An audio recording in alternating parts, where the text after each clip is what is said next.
రేపు ఎస్సీ వర్గీకరణపై వేసిన sub committee సమావేశం కానుంది. వర్గీకరణ అమలుపై నివేదికనివ్వనుంది. 4న ఉదయం 10 గంటలకు కేబినెట్ మీటింగ్ కానుండగా 11 గంటలకు తెలంగాణ అసెంబ్లీ సమావేశం జరగనుంది. అసెంబ్లీ సమావేశంలో బీసీ కులగణన, ఎస్సీ వర్గీకరణ అమలుపై చర్చ జరగనుంది.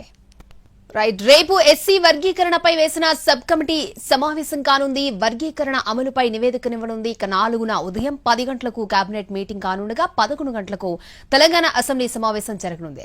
ఇదే అంశానికి సంబంధించి మరిన్ని అప్డేట్స్ అందించడానికి మా ప్రతినిధి చారి అందుబాటులో ఉన్నారు. చారి, ఎస్సీ వర్గీకరణకు సంబంధించినటువంటి సుప్రీంకోర్టు ఏదైతే తీర్పుని ఇచ్చిందో ఆ తీర్పుని అధ్యయనం చేస్తూ అమలుకు సంబంధించినటువంటి సూచనలు చేయాలని కేబినెట్ సబ్ కమిటీ వేసింది ప్రభుత్వం. ఆ కేబినెట్ సబ్ కమిటీ రేపు సమావేశం కాబోతుంది. ఈ సమావేశంలో కేబినెట్ సబ్ కమిటీ పూర్తి స్థాయిలో ఎస్సీ వర్గీకరణకు సంబంధించి సుప్రీంకోర్టు ఇచ్చినటువంటి తీర్పు, దాని అమలు ఎలా చేయాలనే దానికి సంబంధించినటువంటి నివేదికను కూడా ప్రభుత్వానికి ఇవ్వాలని నిర్ణయించుకుంది.